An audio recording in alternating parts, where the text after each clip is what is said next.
অনুতপ্ত হয়ে যাও। তওবা কবুলের কিছু শর্ত আছে। এক নাম্বার শর্ত হচ্ছে acknowledgement. You have to acknowledge what you have committed. আপনি কি পাপ করছেন আগে ঘোষণা দেন। তওবা কেমনে করবেন শিখায় দেই। প্রথমে ঘোষণা, আল্লাহ, আকাশের নিচে জমিনের উপরে আমার চেয়ে বড় পাপী কেউ নাই।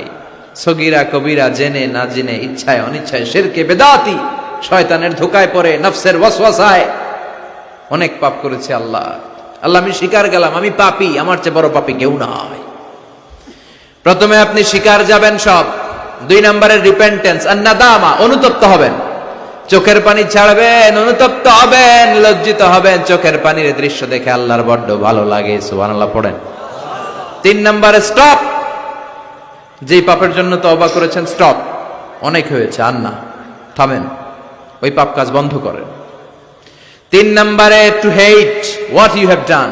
আপনি যেই পাপ করেছেন এটা মন থেকে ঘৃণা করেন, মন থেকে এটাকে ঘৃণা করতে হবে। 5 নাম্বার হচ্ছে to determine that you never repeat this sin in your life again. আল্লাহর ওয়াদা দেন যে আল্লাহ, পারতপক্ষে আমার জীবনে এই পাপ আর করব না। তার মানে প্রথমে আপনি স্বীকার গেলেন, 2 নম্বরে অনুতপ্ত হলেন, 3 নম্বরে পাপ কাজ বন্ধ করে দিলেন, 4 নম্বরে পাপ কাজটা মনে প্রাণে ঘৃণা করলেন, 5 নম্বরে আল্লাহর কাছে ওয়াদা দিলেন আল্লাহ আর পাপ করব না। এই 5টা শর্তের আলোকে যদি আল্লাহর কাছে তওবা করেন, তওবা কবুল করবে কে? সাইয়েদনা আদম আলাইহিস সালাম ভুল করে নিষিদ্ধ গাছের ফল খেলেন জান্নাতে। আল্লাহ দুনিয়ায় পাঠালেন, সাইয়েদনা আদম কাঁদতে শুরু করলেন, কিন্তু আল্লাহ ক্ষমা করেন না। ফাতালাক্কা আদামু মির রাব্বিহি কালিমাতিন ফাতাবা আলাইহি।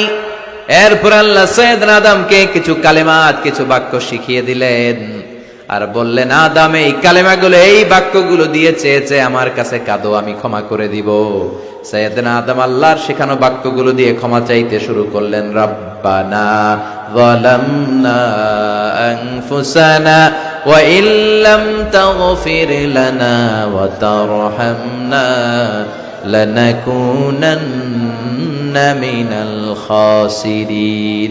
ও আল্লাহ, জুলুম করেছি, অন্যায় করেছি, পাপ করেছি, তুমি যদি মাফ না করো আমরা ক্ষতিগ্রস্ত হয়ে যাব। ঠিক কি না? অন্যায় হলেই এই দোয়াটা করার দরকার আছে না নাই? রব্বানা যালামনা সবার মুখস্থ আছে না? সব সময় আল্লাহর তওবার দরজা খোলা, 24/7। অন্যায় হলেই আমরা এই দোয়াটা পড়ব, এই দোয়াটা করে আল্লাহর কাছে ক্ষমা চাইবো। ক্ষমা করে দিবে কে? শুধুমাত্র আমার প্রিয় ভাইয়েরা, 2টা সময় তওবা কবুল হয় না। চিল্লায় বলেন কয়টা সময়? 1 নম্বরে বাদাল গারগারা, মালাকুল মাউত যখন রূহ ধরে টান দেয়, মূর্ছ ব্যক্তির বড্ড কষ্ট হয়। গলা দিয়ে যখন রূহ বের হয়ে যায়, লোকটার গলায় গর গর গর গর গর গর শব্দ হয়। সে মালাকুল মাউতকে দেখে ফেলে, তখন আর তওবা করলে কবুল হবে? আপনি তো দেখেই ফেলাইছেন, সুযোগ তো অনেক পাইছেন, কাজে লাগার নাই। ঠিক কিনা? এটা হলো ফেরাউনের দশা। ফেরাউনকে যখন আল্লাহ লোহিত সাগরে ডুবাইলেন, পানি খাইতে খাইতে ফেরাউনের পেটটা এত বড়। এবার ফেরাউন হাত তুলা কয়, আনা মিনাল মুসলিমিন। কি কয়? আনা মিনাল, মানে আমি মুসলমান।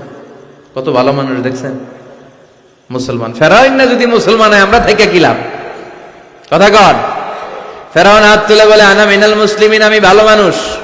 আল্লাহকে, তোর মতো ভালো মানুষের দরকার নাই, তুই মর, কারণ দ্য টাইম ইজ আপ, সময় শেষ। বাদাল গারগারা, তার সময় শেষ।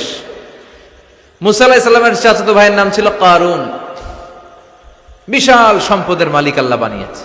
আমি ফেরাউনের লাশও দেখে এসেছি সচক্ষে।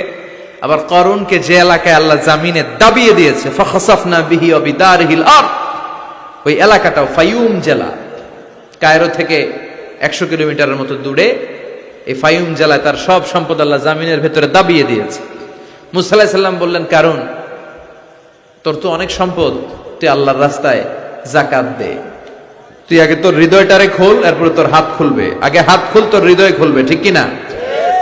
সে কয়, না, আমি যাকাত দিব না, কারণ এগুলো আমার আল্লাহ দেয় নাই, এটা আমি নিজে কামাইছি।